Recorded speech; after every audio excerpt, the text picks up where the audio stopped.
know me crying on Stay by Plan. Oh, child, you make me cry too. It's What's up? like amazing. This is going on So, yeah. Instagram and TikTok. So yeah.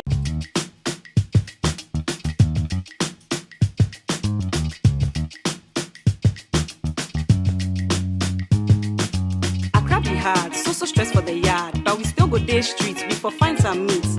Stay by plan, stay by plan. All the girls, all the boys for stay by plan. Stay by plan, across stay by plan. All the boys, all the girls for stay by plan. Stay by plan, stay by plan. All the boys, all the girls for stay by plan. Just a stay by plan with a fee and zoo. All the G's for our crash, shall we there for you? If you also want react, then that be cool. Hashtag stay by plan, shall we there for you?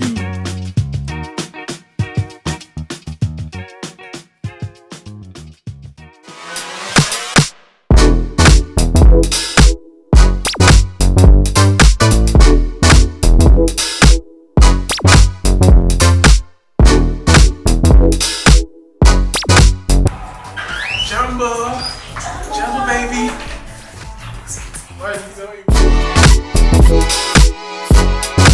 Welcome back to your favorite podcast, the best podcast in the world, Stay by Plan. Yes. Today, yes, as you can see, it's just the two of us. We're doing something a little different. You know, recently we hit 50 episodes all time. You know, so yeah, it's been a long journey. So we just come to talk about Afi. Why me? Today's guest is Afi. So yeah, I'm going to interview Afi. I've never really interviewed her before. I feel like I know the answers, but I'll ask her questions that I don't know. And if I don't know, obviously you don't know. So yeah. But before that, I feel like you've had a cold for like 4 months. Like your voice has been sounding Charlie, for like... let me tell you what happened. No, not 4 months, sorry, 4 weeks. No. It just came back today. So I had a cold for like half a week and it went. So every time we come to record, then it comes back. Hey. I shock safe. So yeah, when I went to play tennis. And we played tennis for like a long time. I played tennis yesterday and the day before. Zoo, you can play tennis. Yeah. So 2 days in a row. But yesterday was like intense. Pretty like... But no, I'm still hung up on the fact that you say you played. The last time I checked in Kathy Morton's episode, you said you don't know how to play tennis. You just watch tennis. It's your favorite sport for watching. So yes, I still watch tennis. I had played before, but I wasn't very good. When I was young, maybe like 12, 13. Hey, DB children. I played like a couple times, but tennis is not a kind of game that you play once and it's like it takes a while for you to get it. Yeah. So I played it once, like what kind of games? Let me go and play my football. That's what I know. So recently my friends have been playing, so I'm like, let me just join you guys. And so it's in the area, so I'm like, let me play with you guys. So I've been playing, you know, I'm giving my Nadal, Federer vibes, playing my crazy tennis. Anyway, so I played tennis for a long time yesterday. And by the time I was done, I was so tired, bro. Right. I went home, I had to edit stuff. So I slept at 2. And then for some reason, I woke up at 5. And when I woke up, it's like I had a cold. Right. So I feel like it's just like a stress type thing. response. Yeah. So hopefully by tonight I'll sleep like a thief. And then tomorrow... Thieves don't sleep. They're always on edge. Don't you think so? I'll sleep like a pasta. So that when... God, you know I'm... Are you saying it's the same thing? Or no. Hey! you see how Zoo is? No, I'm not asking. I'm asking if that's what you're saying. Okay, I'll sleep. Let me just say I'll sleep well. Sleep like a baby, period. Yeah, why are you using like a baby, occupations? like a baby. No, I think it's not occupation. Sure. That's somebody's job. So I'll sleep like a baby tonight. So hopefully by tomorrow I'll be back to normal. Yeah, so that's why I have a cool. Okay.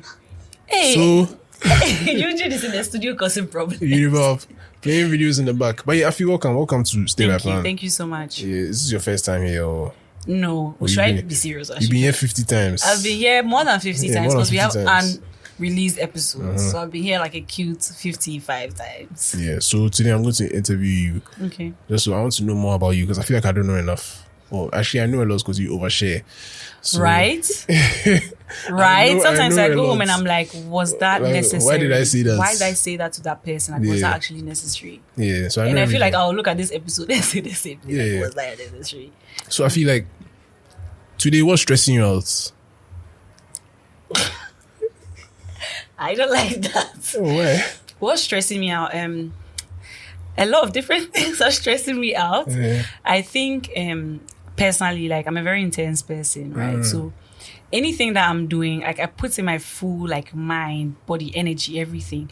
So when things are going out of my control, it kind of stresses me out. So there are a couple of things that are stressing me out. Work-wise, like there was some stuff that I was supposed to do before travel. I'm supposed to travel for some research, and I had to wait for some information before I could do the go ahead, like before I could do whatever I had to do.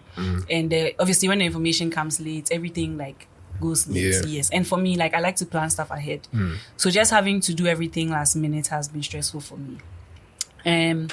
Podcast wise, I think this is not the first time, but like we sometimes have plans and don't go as so that has stressed me out. And then just like sometimes my support system is not very supportive, so I don't know. I understand. Just like little, it's not like one thing. I just have little things that are like adding up. I understand. Oh, that's sad. Don't worry, you'll be fine. Oh yeah, I will. Like it's just one of those things. Will pass up and you'll be okay. I'm always fine. Because when you walk in, you seem like upset. So that's what I'm asking. I was very tense, but like that's why I appreciate like the Stay by Plan family, because I feel like no matter the negative energy that I'm coming into the studio with, which is a lot of times, and I apologize. I feel like you guys are able to just like help me come back to myself. Especially for example last year when someone very close to me was like very unwell. I watched the episodes and I'm like, yo, like who is this? Because like I've come to the studio like crying or like already like in some whole panic, but then the moment I sit on the couch and then like we start, everything just goes away. So I just know that like this place is like my safe space, and I really like love Stay by Plan team. That's sweet. Especially me. That's sweet. So I mean, earlier you said like you spoke about when you arrive, and before that you spoke about how you like to be in control. You don't like when things get late and then it gets like pushed forward. I know what you're coming to see. So why do you then come late to Stay by Plan? If you are someone who likes things to be a certain way, why are you always coming late? Tell us. To be very honest, like I'm trying my best to stop doing that. Do you go late to work? No, never. Hardly. So why do you come here late? Yeah, so it's sort of like a ripple effect because we usually record on Sundays. Like my work starts at 7, closes at 4. Sometimes I do overtime. So I just have like a backlog of tiredness. And on the weekends, it's like the only time I have to myself to like do my laundry, to help with whatever is in the house. I have to help with in the house. And then we record on Sundays, right? Sometimes I'm just tired. I don't know, like you, like I'm just tired. So just like putting myself together to actually come is very difficult. Or there's something I need to do at home, or there's something, and it's just very difficult to manage, especially on the weekends. Because if it's a weekday, your parents know that like it's work. And you know, like the Ghanaian mentality, like Ghanaian parents' mentality, it's work. So nobody's going to ask you to do something. But on a Sunday, if you're like up and leaving the house, it's like, oh, but where and son are like, oh, do this, or like, oh, like, you know what I mean? So that's what makes me usually late, and I'm sorry. Okay, that's a terrible excuse though, but we hear you. Before you like go into research and all these things, I know you used to be in education. You know, after your life as a student, you became a TA. Yeah, that's actually true. Why? Why not? Why would you be a TA? Like, I don't understand. Like when I see TAs, they look so miserable. So like, why would you do that to yourself? Or did you enjoy it? Let's say that. I genuinely enjoyed it. So I think sometimes I don't know like what kind of person I am, because sometimes I really just want to be like in school, studying, doing research papers, like making like groundbreaking like research, like just being like 100% doc. And sometimes I just want to be like in Stay by Plan. So I'm not too sure like what kind of person I am, but it was my dream, almost like a dream, to work in the statistics department, like as a TA. Like I was just like, wow. What like, kind of dream is this? That's the thing. I feel like a lot of people just don't know that about me, but like, yeah, like I've always, I don't know, like they say left-handed people like math, but like I've always loved math. I don't like English. Like if you tell me to write an essay right now, like you've killed me. Like you've actually killed me. So I've just always liked numbers. Numbers never lie. 1 + 1 is always 2. Unless there's 0.00001, which was rounded off, so you didn't see it. So it's like 2.00001, for example. So yeah, I just always wanted to be a TA, and it was fulfilling for me, especially because of the kind of lecturer I was working with. So I don't think it's a terrible But job. after you were TA for university students, you were TA for younger students, right? Like high school students, right? You see, you're dangerous. Oh no, I'm asking. Yeah. Which one is better? Like working with older people, because at least they're here. They're actually here to learn. You know, they're more serious. But the young guys, they want to play small. Yeah, not to be a selfish person, but I think I sort of now understand, or I kind of understand why like you don't want to have children and all that, because being a TA for adults and being a TA for like children is like two totally different things. Wait, how old were these? So I was teaching A level all the way up to grade 6 or 5, 6, grade 6. So they are not too young even. They're not even Was it too math? young. It was A level stats, A level economics. But in the grade 6 was like Was just regular. math or something. I don't remember. Okay. I actually don't remember yet. Okay. So yes, it's totally different things, because with the older people, you know, I'm here to teach you. I'm here to like bounce off ideas with you, and then we can create something.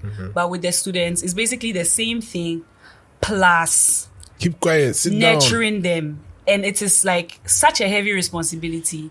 And my respect for teachers, especially like people who teach young, is like on a whole different level, because it's like patience, people looking up to you, people expecting you to have all the answers to everything, not just the simple math answers, like answers about like this boy did this, or is it okay to do this, or this and this is happening at home. Like you become everything to everybody.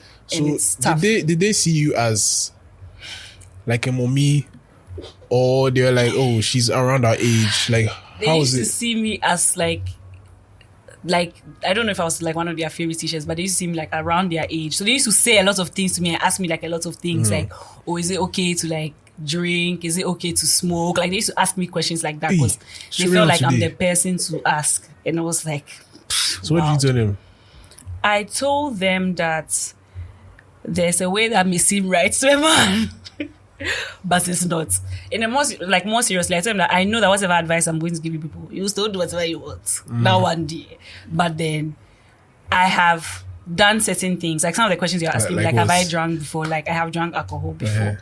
But then is it necessary? No, it's not. Do you get it? So I was just very like real with them, like why it makes sense to want to try these things and why like it's not really necessarily beneficial. But at the end of the day, I know that they will do whatever they want to do. So like if you think back to yourself at age 16, 17, 18, do you feel like you would have needed someone like you in your school? Yes. Yeah. Yes. So like for you, was it like everyone was too old or much older than you, so you couldn't really connect with them? No, I just think it's about just being honest. Like not a lot of teachers who say, when I was in university, like I tried this and it was not the right thing to do because of ABC. They'll just tell you it's not good, don't do it. Yeah. So just being able to like open up is not something that is common, especially in the Ghanaian society. That's true, because I think for sure people or older people underestimate the intelligence of younger people. So it's like, let me just say, don't do this. But you can actually have like an intelligent conversation with them and 100%. explain why. Okay, so another thing about younger people that I've noticed when I'm speaking to like friends of mine who are like women, that the young boys, even 17, 18, they will move to you. Did you have any like anything like that? so Were they funny. moving to you, the Yes, kids? yes. Yeah. One of the kids invited me to be his date for prom. Hey, Manu. So did you go? Oh, it's a question. Yes or no? No, how can I go for prom? Why not? No, I didn't go. Yeah, so like obviously you would have that like, oh my god, like teacher, someone having a crush on their teacher thing, but you just have to be very professional about it. And in the same vein, like that's what I'm saying. Like dealing with younger people is very complicated, because in as much as you know that you like don't even try that, you can't even go and say no, don't even try that. You get what I'm saying? Like you need to manage the whole situation well without hurting their feelings. But if you also don't manage it well and try not to hurt their feelings too much, they'll take it wrongly and think you actually like them. So that balance is like very tough as well. But then you just have to manage and be like, I get it, but it's not possible. So keeping on the subject of children, you are an auntie to, about 4 or 5 kids. They keep growing. I can't even keep up with them. They keep adding. So you've had experience now with people in their teens, maybe let's say from 10 to let's say 18, and now you've had experience with Babies. 7 and below, 8 and below. So you basically experience in a way the whole range of childhood. Actually, wow. Yeah. Wow, Why- yeah. Why then would you look at your experience and be like, I want one for myself or two? Like, what is motivating you? Because you've seen the West. And I've seen the best too. What's the best? They can draw. What's that?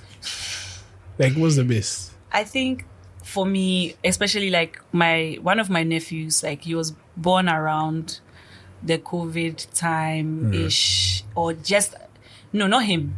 Okay, one of my nephews was born during COVID times, but there was a baby before him. So the baby before him became sort of like my mini baby, right? So that's my nephew that I've always posted on my Snapchat, if you follow me on Snapchat. If you want to follow you on Snapchat, how can we add you? No, you can't add me on Snapchat. Snapchat is literally like the only platform that is like sort of Private, close to it. So if you're there, yeah. Anyway, so seeing him grow up has been one of the most fulfilling things for me, even though he pisses me off now, because like I'm like, I used to clean your butt and now you're telling me that you're busy, you can't talk to me. Like, how can you say that? But just seeing him like not being able to express himself with words, but express himself in actions to me. Like obviously, like when he's a baby and you carry him and he laughs or something. And now he learning how to speak and communicate with me. And then he even remembering some of the stuff, like some of the songs like I used to sing when he was younger, but he couldn't really speak. I don't know. There's just something very like beautiful about seeing someone grow. And I almost see him like my child. So imagine my own child. So I understand that. Yeah. But me, what I feel like is because it's not your child. That's why you are enjoying like that. Because think about it, at the end of the day, you give him back to the owner. Yeah. And you go home and you sleep. Like, you don't wake up and be like, what? Has not eaten. Nini hasn't eaten. Yeah. Hasn't eaten. Like, the responsibility of being a parent. I mean, okay, everybody's different. Yeah. Me, I was telling these guys before, like, when I wake up in the morning, I'm like, I don't understand how people have a 9 to 5 because my back is paining. I have to wake up, go and bath, dress, go to work. So maybe I'm just different. I don't want that type of responsibility. But do you feel like it's because he's not your child and it's not you're not paying anything, you're not paying fees, that's his parents' job. Yeah. You are just like a babysitter in a way. Yeah. So you are getting the nice parts and they are dealing with the harder parts. I think, I get where you're coming from, but I feel like it's more of, it's rather the opposite, because to whoever, whenever God gives you something, like he equips you to be able to like manage it. If relax, I know what you're coming to say. If you open your heart to it, because I know that there are lots of like irresponsible, like that it's complicated.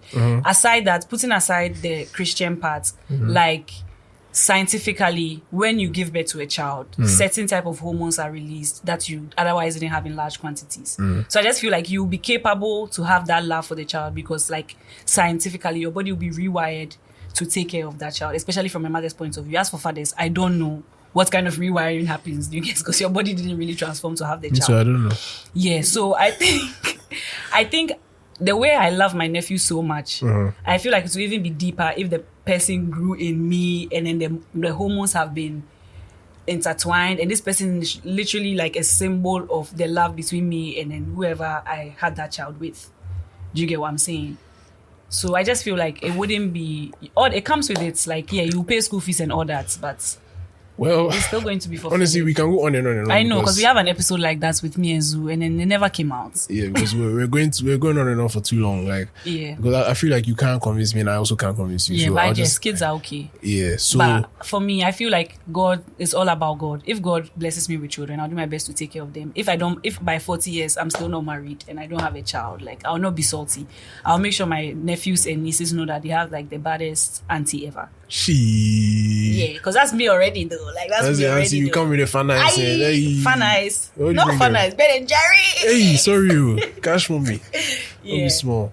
Okay, so moving away from kids, all we really know about you is like you do content creation, you work, you're always working.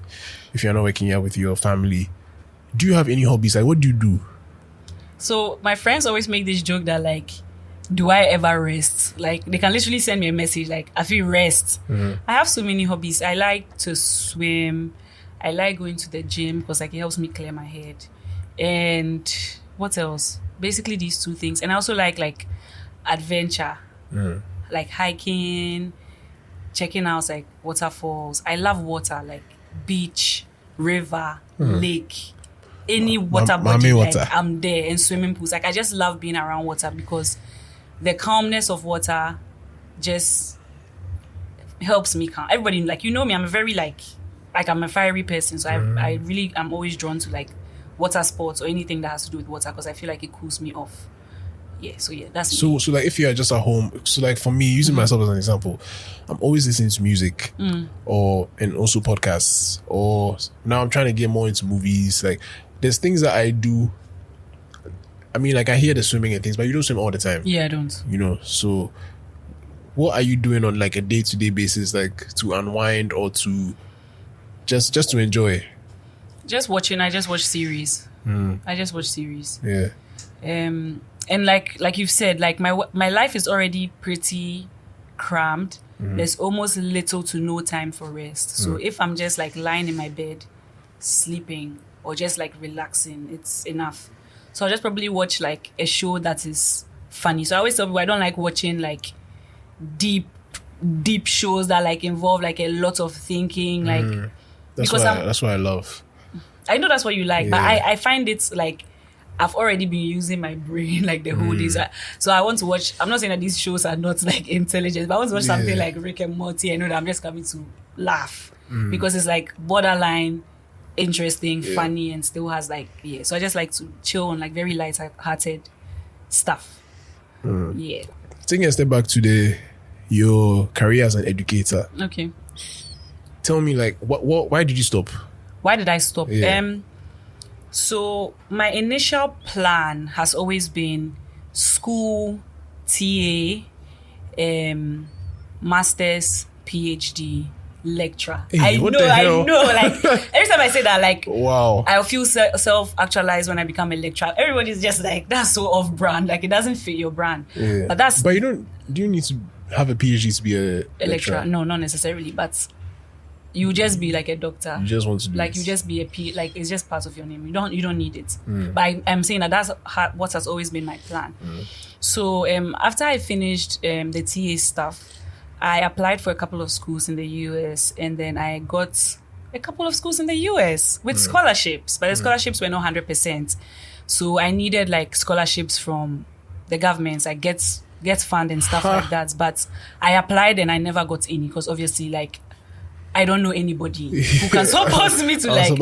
I applied like a lot of times, I even got like almost depressed or something. My mother even told me sometimes that she was worried about me, like the way I was so actively like submitting my like she just I was setting myself up for disappointment. Like applying for things like jobs, scholarships, schools is the most stressful thing ever. Like because usually like 80% of them will bounce you, and it takes so much effort to fill those applications. Like you have to write so much, and then they'll be bouncing you. It's like, bruh. I think for me, what was more painful for me was the fact that I didn't have a job then. I was just like a TA, and thank you God so much. But like those times, like the application fee, like exactly, you have to pay that too. So I had to really pick the schools that I wanted to, and I was strategic. So I got like a 60% acceptance rate. The people who rejected me were like the Ivy Leagues. Like I don't know why I thought I could get into Stanford, but maybe I can in the future. So the schools that I got in, like basically I couldn't go because like obviously I didn't have the money to go. There was even like some school that made me start. Shout out to Bentley University in America. They actually made me start the school. They like you start. So I started doing data science there. But then, Charlie, I was like, you people, I beg you, I don't want the tax people to come and look for me. So it's okay, let me just stop. I don't have the money, please. So when I stopped that's when I started teaching at the school. Because I still wanted to be in like my field of the education space, Yes. So unfortunately, when I started working at the school that I was working at, COVID hit. And then when COVID hit, they were not paying our salaries. And you were still working. But we were still working. We were doing like the whole online teaching thing. And then they sent a letter that, because of COVID, we are cutting your salaries by 50%. 50? With no prior notice, no meeting. Like, we are cutting your salary by 50%. So you come to the office for your money. Cool. Then 1 month goes, we don't have our salary. 2 months, 3 months. We've not been paid for 3 months. And this is crazy because I'm seeing like other teachers who have like kids wives, and then they are not being paid. Me last I went and sleep in my house. Yeah. And I'm using like my family Wi-Fi to like do these online classes. Yeah. You've not paid people, but you want people to be doing. Yeah. So it was And like so they were still collecting fees. they were still collecting fees. But They were collecting fees. okay. Yeah, but they didn't pay us. And till this day, they haven't paid us. When was this, like 2020? Yes, COVID times. Mad. And then we even took the case to like Labor Commission, and it became like a dead case. Yeah. So it was just a very terrible time for me. And for me, like I quit. So I actually had to like turn in my resignation, and they still hadn't paid. And I'm like, yo, you guys, when are you going to pay me my money? And it became like a whole thing because like I'm the youngest teacher, and it's like I'm asking for money directly to like the person in charge of the school. He calls me, like talks to me in like a very rude way. Like I'm young, so I think that like I can do whatever I want. Like it was like a very terrible time for me, just because I was asking for my 50% salary for the work that I'd actually done. And that he wants to see the work I've done. If I've not taught the people, I should know that he's not paying me anything. And I was like, boss, go and open the online thing. I've even done more than enough that I'm supposed to do. But he didn't, like, they didn't pay the money. And till this day, it breaks my heart knowing that all those teachers never got their money. But did they start paying them again after a while? Some people left. Okay. And I haven't had contact with the people who stayed. Yeah. Because I just felt like the way the man spoke to me already made me feel like a bad person. Because like, hey, you've resigned. So why are you coming to talk about money and make other people? So I just didn't really connect with anybody else. That's crazy. That's crazy because, and the thing is, you can't even really leave because, especially for people who have kids and stuff, because you need that job security, especially in the COVID times. If you are leaving, where are you going? Exactly. You're going back home. So yeah, that's smart. Yeah. So I quit because like I just knew that I could just be home, and then I started to like revisit my dreams of doing school. In fact, also at that time, I hadn't even started Bentley. Like it was around that time that I had done my applications and I was just like waiting to go. So I was just like, you know what, let me just stop this and focus on my school stuff. I focused on my school stuff. It didn't work out. So then I just randomly told like one of my cousins I was looking for a job. And he was like, oh, like there's this company that is doing this and this and this. This is like the way to apply. So just like try and apply and see what happens. And I did that. And that's where I'm working now. And I'm like very happy working in this company, even though it doesn't have to do with teaching or stuff like that. It's still research. Yeah, so you're using your brain. And I've always wanted to do like data science. Everybody who knows me knows I've always wanted to do like data science, data analytics since 2017. Imagine if I'd actually like gotten that Gets Fan. Like by now, I'd have been like, anyway. So yeah, like I'm still applying it there. So it's okay. I'm still using like stuff there. And then they even like supported me in getting like a mini course with MIT for data science, and I finished and I passed and I got a certificate. So like I'm really happy in this new job. I like that. Yeah. That's encouraging. So for everybody out there who wants to go to school and I think I say those who want to join our company, they're not taking it at the moment. Oh no. If you want to go to school, somebody here who wants to go to school, so I don't know, contact her. Like if they would need help with their statement of purpose. Yeah, those things, yeah. I did for you. You've done it, so you know inside. Yeah. Looking forward to the future because you spoke earlier that your initial plan was to become a doctor, professor, lecturer, what. So now looking forward to the future. What's up? I don't know. Is that still the plan? I don't know. But I just know that most of the lecturers in our schools were like quite old. Do you get what I'm saying? Yeah. Like I don't think that dream is like dead. Yeah. And it has always been like I just want to teach like data science, data analytics, just like, oh, this is like a very cute class of just like a specialization, not teaching all the levels. Maybe I'm teaching a master's class for this kind of thing. So yeah, it's not dead. Definitely it's still in the plans. By my current career, I just see how I can make an impact even using like data there. So it's something that is my personal project. I want to know that like by the time I leave that company, if I decide to leave, like the impact should be crazy. And as of now, I've not even started any of the things that I've imagined. So I know that I'm going to be there for like quite a while. If my boss watches it, he'll be like, yes, it's anytime soon. But like, yeah. So that's what my focus is right now. Just applying myself where I find myself and making sure that I make the impacts that I have to there. For Say My Plan, we are just getting started. I just feel like we have so many things that we want to do, and I just pray that my ambition for all these other things don't stifle the kind of plans that we have for Stay by Plan. And I'm not even like fooling, like I mean this to you, Zoo. Like I see how much work you put in for the podcast, and I see how much, I feel like I'm tearing up. I see how much like you like cover stuff up for us, and you know me crying on Stay by Plan. I just hope like everything that's like we are doing becomes like what it's supposed to be. Yeah. And the fact that I'm able to do what I have to do and still come here and have conversations with you is like, Oh, Chai, you make me cry too. it's What's like up? amazing. This is going on So, yeah. Instagram and TikTok. So yeah. Oh. So yeah. So on that note, as she takes her tears, sheds her tears. Do I cry pretty? Yeah, nah, not really. It's a little weird. Yeah. Do you actually want to cry? Oh no, they cool. Yeah, but yeah, I just hope like we really like do what we want to do, because it's real. We are not doing this because like everybody's doing a podcast. Like we genuinely want to see something big happen and know that like 2 Ghanaians came together, did this, and we put Made Ghana some on the shit, map. Yeah, and I really hope it comes to pass. Yeah. So yeah. Yeah. So yeah, it has been a pleasure interviewing you on Stay by Plan. You made me cry. Yeah, this was Yeah. fun. As always, guys, follow us everywhere. Stay by Plan Pod everywhere. All the links are in the description. And yeah, thank you for joining. Like you just ended it weird, so I don't even know what to say. No, so we can just it's a podcast where people say GoFundMe. Want to see a Stay by Plan do well. Like I didn't see that coming. Like I don't even know what to This say. is our GoFund link. So Stay by Plan Stay I see. Oh, bitch. Yeah, So yeah, it's been good. Yeah, thank you for Opening joining up. me. Yeah. Nobody should ask me the school I was working on. I will not tell you. Yeah, don't ask it. Don't ask it. I'll You can ask me though. I'll tell you, but don't ask it. Oh God. Yeah. Give me the government's name of the owner. You do, Bob. So yeah, thank you guys for watching, and yeah, that was great. Peace. Bye.